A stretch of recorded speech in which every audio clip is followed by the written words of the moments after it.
Board exam में यह question आएगा ही आएगा, इसलिए आप इसको स्किप नहीं करेंगे। अगर आपने इस वीडियो को अच्छे से देख लिया तो 99% बता रहा हूँ कि आपको यह क्वेश्चन पेपर में ज़रूर मिलेगा। तो चलिए बिना देर किए क्वेश्चन की तरफ आगे बढ़ते हैं। लास्ट वाला क्वेश्चन तो आप स्किप मत करिए, क्योंकि यह पेपर में बार बार पूछा गया है। तो चलिए देखिए पहला क्वेश्चन। पहला क्वेश्चन कर रहा है, त्रिज्या 21 सेंटीमीटर वाले वृत्त का, देखिए यहाँ पर त्रिज्या हमारे पास कितना दे दिया, 21 सेंटीमीटर, और वृत्त का एक चाप क्या कर रहा है, केंद्र पर 60 अंश का कोण अंतरित कर रहा है। तो हमसे देखिए तीन चीज पूछ रहा है। पहला पूछ रहा है चाप की लंबाई, फिर चाप द्वारा बनाए गए त्रिज्यखंड का क्षेत्रफल, उसके बाद करा संगत जीवा द्वारा बनाए गए त्रिज्यखंड का क्षेत्रफल। देखिए हमको इतना चीज निकालना है, तो क्या करेंगे, यहाँ से पहले हमको क्या दिया है कि वृत्तखंड, देखिए यहाँ से वृत्त चाप द्वारा इतना क्या कर रहा है, 60 अंश का कोण अंतरित कर रहा है। तो हम क्या बना लेंगे, एक वृत्त बना लिए। ये हमारे पास क्या हो गया, एक वृत्त हो गया। और एक त्रिज्यखंड बन रहा है जो क्या कर रहा है कि यहाँ से 60 अंश का कोण अंतरित कर रहा है। तो यह 60 अंश का हो गया, हमारे पास एक कोण हो गया। तो पहले हमको क्या दे दिया है, त्रिज्या दे दी है। इसकी है जो त्रिज्या है कितना दिया है, 21 सेंटीमीटर। यह त्रिज्या दिया है। तो जो हमको त्रिज्या दिया तो जो दिया उसको लिख लेंगे। देखिए थीटा कितना दिया है, 60 अंश दिया है, और त्रिज्या आर बराबर दिया है 21 सेंटीमीटर। तो हमको त्रिज्या दे दिया और थीटा दे दिया। तो पहले ऑप्शन में हमसे पूछ रहा है चाप की लंबाई। तो देखिए चाप की लंबाई का सूत्र क्या होता है, आप लोग को मालूम होगा कि चाप की लंबाई, बस चाप लग रहा है मतलब है जो चाप लगा रहा है, हमसे यह पूछ रहा है। तो चाप की लंबाई क्या हो जाएगी, थीटा, या ऐसे लिख सकते हैं pi r theta. Pi r theta बटे होता है 360, मत कर दीजिएगा नहीं तो आपको एक गलती होता है, कई बच्चे क्या करते हैं 360 कर देते हैं, पर वह त्रिज्यखंड का क्षेत्रफल होता है, पाई आर स्क्वायर थीटा बटे 360 होता है। यहाँ पर वैल्यू रखेंगे, पाई का मान देखिए 22/7 हो जाएगा। उसके बाद आर का मान हमको दिया है 21, और थीटा का मान दिया है 60, बटे हो जाएगा कितना, 180। यह हो गया, 7 से ये कट जाएगा 3 बार में। उसके बाद देखिए 0 से 0 कैंसिल हो जाएगा, 6 से यह कटेगा 3 बार में। अब फिर देखिए 3 से 3 भी कैंसिल हो जाएगा। तो हमारे पास आंसर कितना आ जाएगा, 22। यह देखिए क्या है, सेंटीमीटर है, तो यह किस में आ जाएगा, सेंटीमीटर में ही हो जाएगा, हमारा इसका आंसर हो जाएगा। अब चलिए बढ़ते हैं अगले क्वेश्चन की तरफ। देखिए अगला क्वेश्चन क्या करा है, अगला क्वेश्चन के लिए थोड़ा सा और गैप ले लेते हैं। करा है कि चाप द्वारा बनाए गए त्रिज्यखंड का क्षेत्रफल, चाप द्वारा बनाए गए त्रिज्यखंड का क्षेत्रफल है जो त्रिज्या बन रही है जो बन रहा है छोटा था ना, इसी को बोला गया है त्रिज्यखंड। तो त्रिज्यखंड का क्षेत्रफल निकालेंगे। तो हमारा दूसरा वाला क्या रहेगा, त्रिज्यखंड का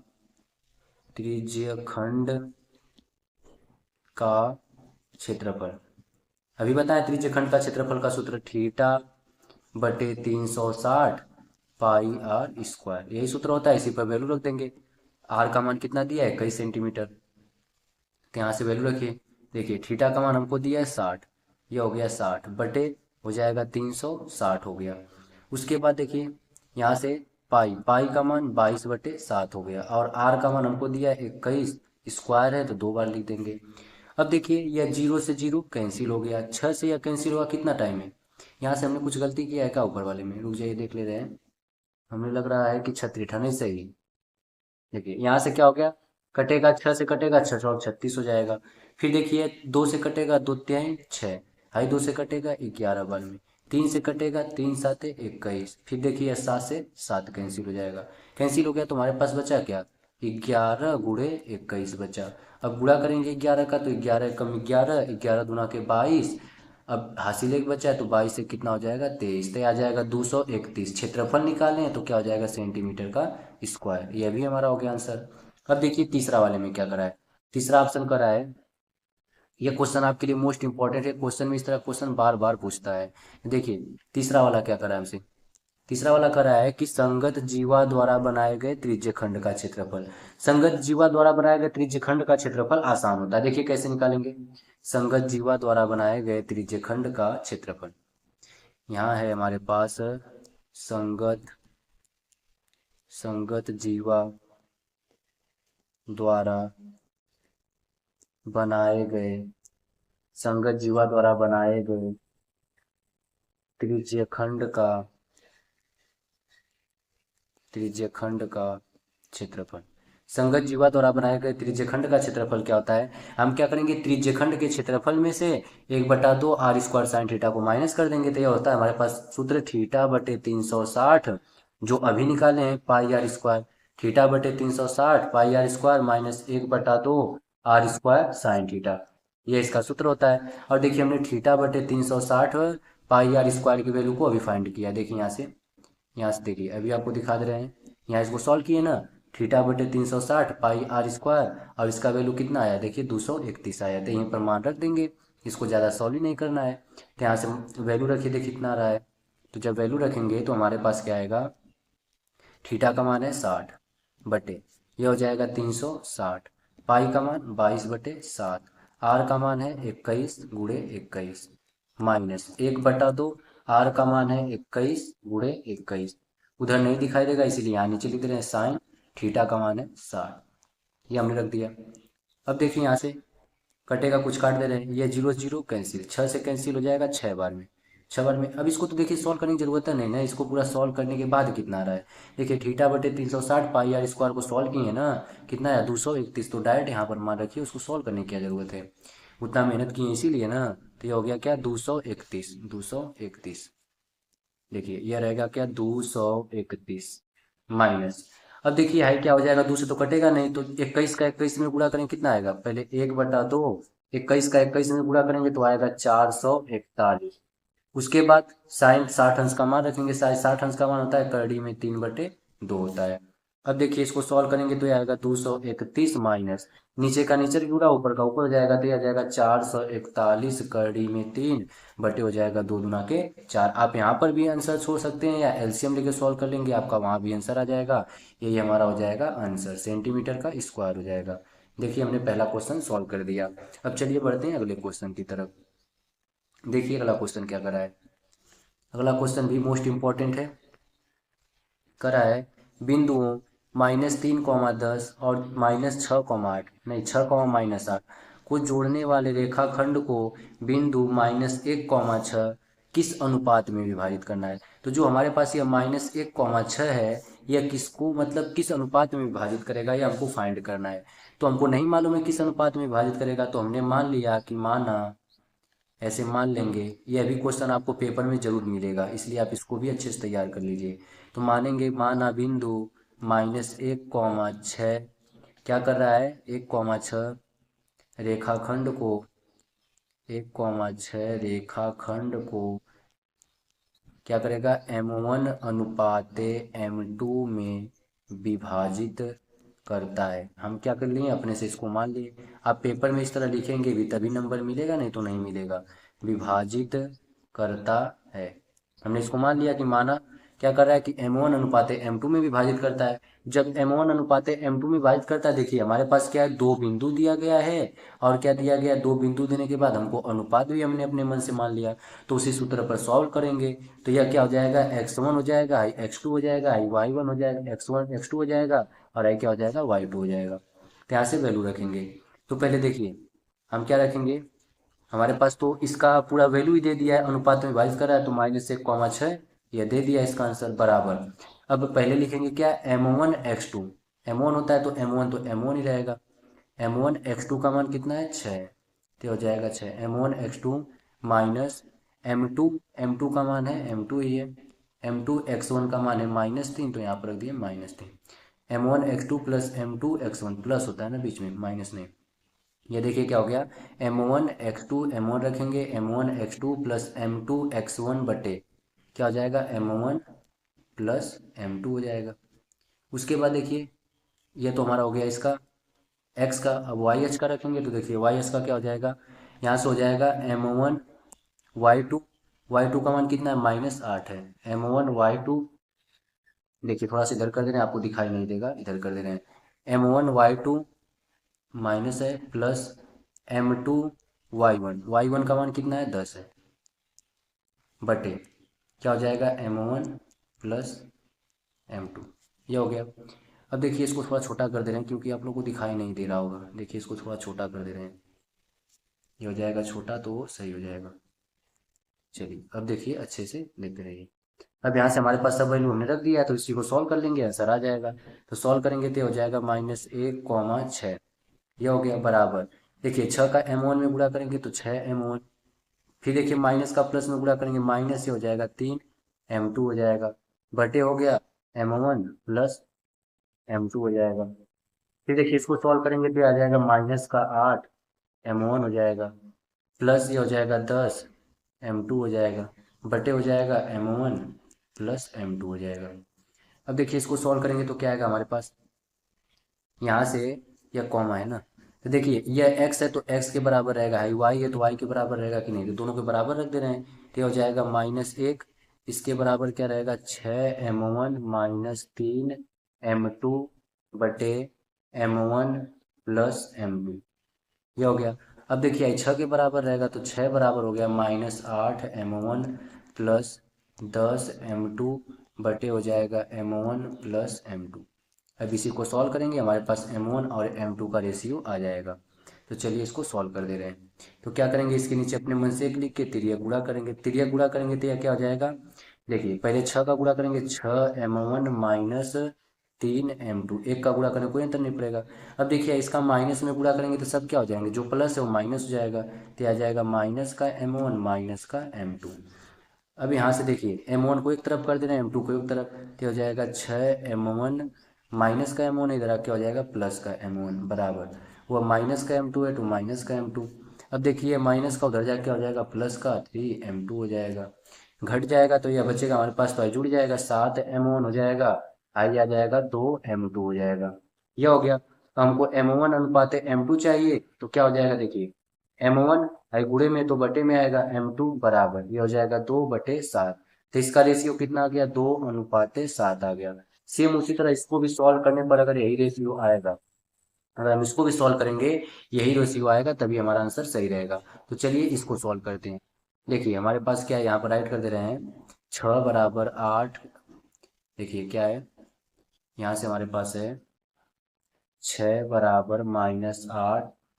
-8m1, 6 = -8m1 plus 10m2 plus है, देखिए प्लस है 10m2 बटे m1 प्लस m2, यही है। इसके नीचे अपने मन से एक लिख के तिरिया गुणा करेंगे, तो देखिए तिरिया गुणा करेंगे तो आई तो आएगा माइनस का 8m1 प्लस ये हो जाएगा 10m2, क्योंकि एक का गुणा करने कोई अंतर नहीं पड़ेगा। अब 6 का गुणा करेंगे तो ये हो जाएगा 6m1 प्लस हो जाएगा 6m2 हो जाएगा। अब m1 को एक तरफ करेंगे तो आई माइनस है, ये अभी देखिए प्लस माइनस इधर क्या हो जाएगा, प्लस का हो जाएगा, तो माइनस का 8m1, या देखिए प्लस का 6m1 इधर आके हो जाएगा माइनस का 6m1 बराबर, वह प्लस का 6m2 है तो प्लस का 6m2, ये हम प्लस का उधर जाके हो जाएगा माइनस का 10m2 हो जाएगा। इसको सॉल्व करेंगे तो हमारे पास मिलेगा, या माइनस का हो जाएगा 8 6 14m1 बराबर, यह हो जाएगा माइनस का 4m2 हो जाएगा। ये देखिए आ गया। हमको m1 अनुपात m2 चाहिए, तो देखिए क्या करेंगे, यहाँ से सॉल्व करेंगे तो यह m1 हो गया, हाई m2 है तो m2 हो गया बराबर, हाई 4 तो पहले से 4 वहीं रहेगा, हाई गुणे में तो क्या आ जाएगा, बटे में आ जाएगा, तो हमारे पास बचेगा माइनस का 14, या इससे कैंसिल हो जाएगा, 2 दूना के 4 2 7 14 हो जाएगा। तो हमारे पास आया 2/7, मतलब 2:7 आ गया। देखिए जो उसका आंसर आया था 2:7, इसका भी आ गया। नहीं देख लीजिए यहाँ पर, देखिए इसका भी 2:7 है और इसका भी 2:7 है, तो ये हो गया हमारा आंसर, मतलब वो रेखाखंड क्या करेगा, इसको 2:7 में विभाजित करेगा। तो उम्मीद है आपको यह भी क्वेश्चन अच्छे से समझ में आ गया होगा। अब चलिए बढ़ते हैं अगले क्वेश्चन की तरफ। देखिए अगला क्वेश्चन क्या कर रहा है, अगला क्वेश्चन मोस्ट इंपॉर्टेंट है। कर रहा है क्या, देखिए दो अंकों की, देखिए यहाँ से ऐसे कर दे रहे हैं, दो अंकों की संख्या के अंकों का योग 9 है और इस संख्या का 9 गुना है, तो हमको संख्या के अंकों को पलटने पर बनी संख्या का 2 गुना है, तो हमको वह संख्या ज्ञात करना है। तो हमारे पास दो अंकों की संख्या, यह क्वेश्चन पेपर में बार बार पूछ ही लेता है। देखिए क्या कर रहा है, दो अंकों की संख्या का योग 9 है, तो दो अंकों की संख्या, पर वह कर रहा है कि दो अंक वाली संख्या, तो उसमें इकाई और दहाई का अंक रहेगा कि नहीं, तो हम मानेंगे क्या, माना ऐसे मान लेंगे, माना इकाई का अंक, इकाई का अंक x तथा तथा दहाई का अंक, दहाई का अंक y है। हमने यहाँ से मान लिया, माना कि इकाई का अंक x है तथा दहाई का अंक क्या है, y है। तो इकाई और दहाई का अंक तो हमने अपने मन से मान लिया। तो हमारे पास वो अभिष्ट संख्या क्या बन के तैयार हो, दहाई है तो दहाई 10 हो जाएगा, इकाई है तो इकाई x रहेगा, तो हमारे पास एक अभिष्ट संख्या बन के तैयार हो गई। अब कह रहा है संख्या का योग 9 है, तो पहला समीकरण बनेगा x प्लस वाई बराबर 9। ये एक समीकरण हमारे पास बन के तैयार हो गया। अब दूसरा कह रहा है कि जो अभिष्ट संख्या बनी है उस संख्या का 9 गुना है। तो है जो अभिष्ट संख्या बनी है इस संख्या का क्या है, 10y प्लस एक्स, इस संख्या का 9 गुना है, तो हमने 9 गुना कर दिया बराबर। अब देखिए संख्या को अगर अंकों को पलट दे रहे हैं तो उसका क्या हो जा रहा है, 2 गुना हो जा रहा है। तो मतलब यह क्या हो गया, अंकों को पलट दिए तो 2 गुना, मतलब एक्स वाई के पास वाई एक्स के पास चला जाएगा, तो 10x प्लस वाई हो जाएगा। इसके कहने का मतलब यही है, करा ना कि दो अंकों की संख्या का योग 9 है, अब फिर उस संख्या का क्या है, 9 गुना है, मतलब जो संख्या बन के तैयार हुई है उसका 9 गुना है। जब उसको पलट दे रहे हैं तो क्या हो रहा है, उसका 2 गुना हो रहा है। अब देखिए इसके आगे कैसे सॉल्व करेंगे, इस समीकरण को सॉल्व कर दीजिए, फिर से दोनों समीकरण को विलोपन या प्रतिस्थापन विधि सॉल्व कर देंगे, आंसर आ जाएगा। देखिए क्या करेंगे, गुणा करेंगे, 9 का इसमें गुणा करेंगे, 9 दहा में 90, यह हो जाएगा y प्लस हो जाएगा 9x बराबर, यह हो जाएगा 2 दहा में 20x प्लस आ जाएगा 2y, x को x की तरफ y को y की तरफ लिखेंगे, तो हो जाएगा 9x माइनस का 11x प्लस है 90y, ये हो जाएगा माइनस का 2y बराबर हो जाएगा 0, यही आएगा। अब देखिए ये अब माइनस प्लस का 9x इधर आके माइनस का, देखिए 11 नहीं है 20 है ना, गलत हो गया, हमने डायरेक्ट घटा दिया क्या, लग रहा है दिमाग में कैलकुलेशन ही चल रहा है। देखिए हमने यहाँ पर क्या कर दिया, 11 डायरेक्ट कर दिया है, 20 है ना उधर, तो यहाँ से क्या आएगा हमारे पास 20x है। देखिए प्लस का इधर आ क्या हो जाएगा, माइनस का हो जाएगा। तब देखिए 20 में से 9 जाएगा तो बचेगा माइनस का 11x, फिर देखिए 90 में से माइनस का 2 जाएगा तो बचेगा प्लस का 88, प्लस का 88y बराबर 0 हो जाएगा। 11 दोनों में कॉमन ले लेंगे, माइनस को भी कॉमन ले लेंगे, तो माइनस 11 कॉमन चला गया तो x बचेगा, हाई प्लस है तो यह माइनस हो जाएगा, 11 बटे 88 बराबर हो जाएगा 0, हाई देखिए 0 रहेगा, यह भी क्या हो जाएगा हमारे पास 0 हो जाएगा। अब 11 गुणे में बटे में जाएगा और 0 के बटे में जाएगा तो यह भी क्या बन जाएगा, 0 ही बन जाएगा। तो हमारे पास समीकरण बनेगा x माइनस 8y बराबर 0, यह हो गया समीकरण 2। समीकरण एक हमारे पास बना था x प्लस वाई बराबर 9 है, और समीकरण 2 हमारे पास है x माइनस 8y बराबर 0 है। तो देखिए यहाँ पर हम समीकरण एक और समीकरण 2 को उतार दे रहे हैं। समीकरण एक हमारे पास है x प्लस वाई बराबर 9, और समीकरण 2 है x माइनस 8y बराबर 0, यह समीकरण एक है, यह समीकरण 2 है। अब समीकरण एक और समीकरण 2 में है दोनों सेम दिखाई दे रहा है, तो हम समीकरण को जोड़ने पर लिख के घटा देंगे। तो जब समीकरण एक और समीकरण 2 को जोड़ने पर लिखेंगे, घटाने पर लिखेंगे, तो घटाने पर क्या होता है, चिन्ह बदल जाएगा, तो माइनस है प्लस हो जाएगा, या प्लस है माइनस हो जाएगा, क्या है प्लस है तो यदि क्या हो जाएगा माइनस हो जाएगा, है तो इससे कैंसिल हो जाएगा। अब देखिए आई प्लस का 9y, आई प्लस का 8y मिल कितना हो जाएगा, नहीं प्लस का 1y प्लस का 8y मिल हो जाएगा प्लस का 9y, और है 9 में 0 जोड़े कोई मतलब पड़ेगा नहीं, तो यहाँ क्या बचेगा 9 बचेगा, तो y बराबर कितना हो जाएगा 9/9, ये इससे कैंसिल हो जाएगा, तो y का मान कितना आ गया, 1 आ गया। अब इसी y का मान समीकरण 2 में रख के x का मान निकाल लेंगे, तो यहाँ पर लिखेंगे y का मान समीकरण 1 में या 2 में किसी में रख देंगे, तो लिखेंगे का मान y का मान समीकरण 2 में, समीकरण 2 हमारे पास है x माइनस 8y बराबर 0 है, तो x माइनस 8y का मान है 1 बराबर हो गया 0। इसको सॉल्व करेंगे तो x माइनस 8 बराबर 0, तो x बराबर कितना हो जाएगा 8 हो गया, यह देखिए हमारा आंसर हो गया। अब हमसे पूछ रहा है क्या कि हमको वह संख्या ज्ञात करना है, तो संख्या ज्ञात करना, तो हमारे पास अभिष्ट संख्या क्या बन के तैयार थी, 10x प्लस वाई, यही बन के तैयार थी। तो 10 हो गया, x का मान कितना आया 8 प्लस y का मान आया 1, तो हो जाएगा 10 बटे 80, 80 में 1 जोड़ देंगे हमारे पास हो जाएगा 81, यही हमारा हो जाएगा वह संख्या। देखिए हमने इस क्वेश्चन को भी सॉल्व कर दिया। अगर आपको यह वीडियो पसंद आया है तो प्लीज़ इसे लाइक शेयर और सब्सक्राइब करें। मिलते हैं अगले वीडियो में, तब तक के लिए आप अपने पेपर की अच्छे से तैयारी कीजिए।